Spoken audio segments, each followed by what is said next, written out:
Assalomu alaykum hurmatli SAT o'rganuvchilari. Bugun sizlar bilan ikkinchi mavzumizni boshlaymiz. Ikkinchi mavzumiz linear equation, ya'ni chiziqli tenglamalar mavzusi. Chiziqli tenglamalar deyilgan vaqtida bizga SAT misollari uchun 3 xil turdagi narsani bilish muhim hisoblanadi. Birinchisi oddiy chiziqli tenglamalar, ikkinchisi modulli tenglamalar, uchinchisi parametrli chiziqli tenglamalar. Hozir men sizlar bilan chiziqli tenglamalarni birga ko'rib chiqaman. Chiziqli tenglamalar deb aytilishining sababi bunda eng yuqori daraja 1 ga teng bo'ladi. Ya'ni burada kvadrat, 3-4 va hokazo o'xshagan yuqori darajalar qatnashmaydi. Ya'ni noma'lum faqat 1-daraja belgisi ostida keladi. Bunday tenglamalar chiziqli tenglamalar. Bunday tenglamalarni biz boshlang'ich sinflarimizdan o'rganib kelganmiz va bularni yechish bizga o'ylaymanki qiyinchilik tug'dirmaydi. Masalan, xuddi shu ko'rinishdagi tenglamalarimiz chiziqli tenglamalar. X ni darajasida hech qanday daraja qatnashmaydi, ya'ni 1 ga teng bo'ladi. Bu yerda shu noma'lum qatnashgan ifodani topib olamiz. Mana yechim. Bunday tenglamalar qiyinchilik tug'dirmaydi. Ikkinchi xil tenglamalarimiz modulli tenglamalar. Modulli tenglamalarda ozgina qiynalishimiz mumkin. Chiziqli modulli tenglamalarimiz ham 3 xil ko'rinishda keladi. Birinchi ko'rinishimiz, ikkinchi ko'rinishimiz, uchinchi ko'rinishimiz. Xuddi shunday 3 xil ko'rinishda kelishi mumkin. Birinchi ko'rinishda, ya'ni modul belgisi ostida noma'lum keladi va tengdan keyin musbat son bo'ladi. Agar tenglikdan keyin musbat son bo'la turgan bo'lsa, bu modulli tenglamamiz ikkita yechimga ega bo'ladi. Ya'ni modulning ichidagi ifodamizni demak ham shu sonimizni 9 ga, ham shuni -9 ga tenglab ikki xil tenglama qilib ishlaymiz. Chunki 9 ni ham moduldan chiqarsak 9 bo'ladi, -9 ni ham moduldan chiqarsak 9 ga teng bo'ladi. Demak, x ni topib olsak 9 - 7 x teng 2. Birinchi yechim. -9 - 7 x teng minusdan 16. Bu ikkinchi yechim. Demak, modul belgisidan keyin tenglikdan o'ng tarafda musbat son keladigan bo'lsa, modulli tenglamamiz ikkita yechimga ega bo'lar ekan. Agar moduldan keyin modulli tengligimiz 0 ga tenglangan holdagi tenglama kelsa, u holda bu modulli tenglamamiz aniq bitta yechimga ega bo'ladi. Chunki 0 soni musbat ham, manfiy ham emas. Ya'ni faqat 0 ni o'ziga tenglash orqali yechimni topamiz. Yagona yechim. Ana 3-turdagi tenglamamiz, modulli ifodamiz, modulli tenglamamiz manfiy songa teng bo'lib qolgan. U holda bunday modulli tenglamamiz yechimga ega emas, bo'sh to'plam bo'ladi. Chunki hammamiz yaxshi bilamizki, modul belgisi ostidan hech qachon manfiy son chiqmaydi. Modul belgisi musbat sonni ham musbat son sifatida, manfiy sonni ham musbat son sifatida chiqarib beradigan eng yaxshi belgilarimizdan, amallarimizdan biri hisoblanadi. Demak, modulli tenglamamiz hammangizga tushunarli bo'ldi degan umiddaman. Uchinchi bilishimiz kerak bo'lgan mavzumiz parametrli chiziqli tenglamalar. Parametrli chiziqli tenglamalarda chiziqli tenglamamizni quyidagi ko'rinishga keltirib olamiz. Ax barobar bu ko'rinishdan. Bu ko'rinishni ishlatib keltirib olamiz. Noma'lumlarni bir yana, ma'lumlarni bir yana o'tirish orqali keltiriladi. Misol, hamda bu parametrli chiziqli tenglamada yana bir narsa aytishim mumkin. Albatta bitta parametr qatnashadi. Ya'ni bitta o'zgarmas sonimiz harf sifatida keladi. Xuddi shunday ko'rinishda kelishi mumkin. Endi bizga savol berilganda aytiladi, a'ning qanday qiymatida tenglamamiz yechimga ega emas yoki cheksiz ko'p yechimga ega kabi savollar beriladi. Bu tenglamamizni xuddi shu ko'rinishdagi tenglamamizni yuqoridagi ko'rinishga qanday keltiramiz? Buni ochamiz. +5. Ana shu ko'rinishimiz yuqoridagi ko'rinishni beradi. Bu yerda 5 katta a o'rnida kelgan, a+5imiz katta buni o'rnida kelgan. Ya'ni ax barobar b. Bu sizlarga kichkina ma'lumot sifatida beriladi. Ana endi shu ko'rinishdagi, ya'ni ax barobar buni qachon yechimga ega bo'ladi, qachon cheksiz ko'p yechimga ega bo'ladi, qachon yechimga ega bo'lmaydi ko'rib chiqamiz. Demak, birinchi yagona yechim. Yagona yechimga ega bo'lishi uchun a'miz ham 0 dan farqli, b'miz ham 0 dan farqli bo'lishi kerak. Endi cheksiz ko'p yechimga ega bo'lishi uchun a'miz ham b'miz ham 0 ga teng bo'lishi kerak. Ana shu vaqtida 0 ga har qanday sonni ko'paytirsak, yana 0 hosil bo'lib boraversa, u holda bu cheksiz ko'p yechim bo'ladi. Uchinchisi, yechimga ega emas. Demak, yechimga ega emas bo'lishi uchun a'miz 0 ga teng bo'lishi kerak, b'miz 0 dan farqli bo'lishi kerak bo'ladi. Chunki bu yerda x ni topib olsak, b taqsim a keladi va mahrajdan 0 kelsa, u holda bizda yechimga ega emas. Ya'ni bo'sh to'plam kelib qoladi. Ana shu 3 xil shakli kelishi mumkin. Bizda parametrli chiziqli tenglamalarda faqat mana shu 3 xil ko'rinishdan qaysi birini tushib olishini bilishimiz kerak. Ana endi misollar yordamida mavzumizni yanada mukammallashtirib olamiz.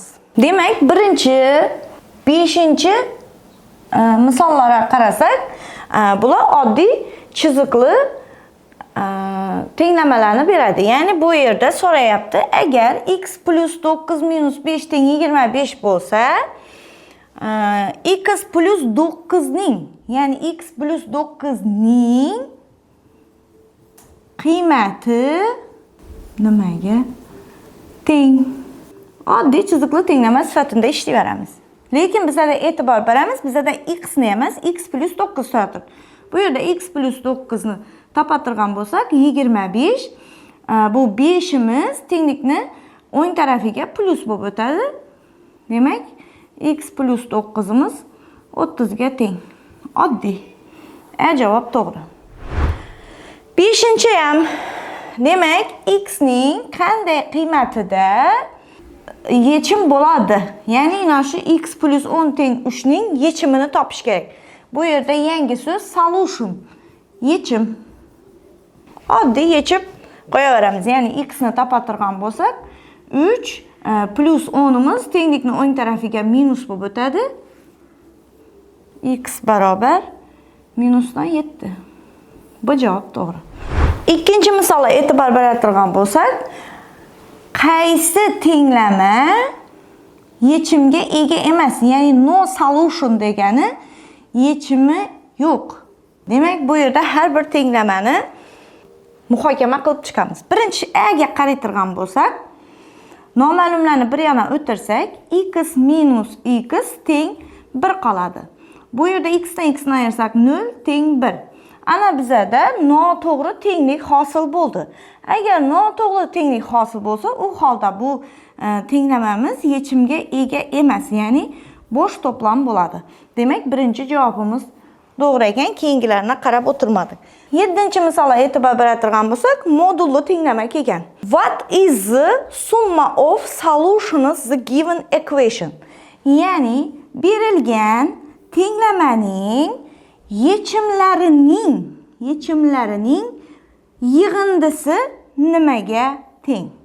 Bu yerda biz ushbu modulli tenglamani yechishimiz va ikkita yechimini topib olishimiz va ularning yig'indisini topishimiz kerak ekan. Boya tushuntirganimdek, bu modulli tenglamani modulning ichindagi ifodani ham plusdan 18 ga ham minusdan 18 ga tenglab olamiz.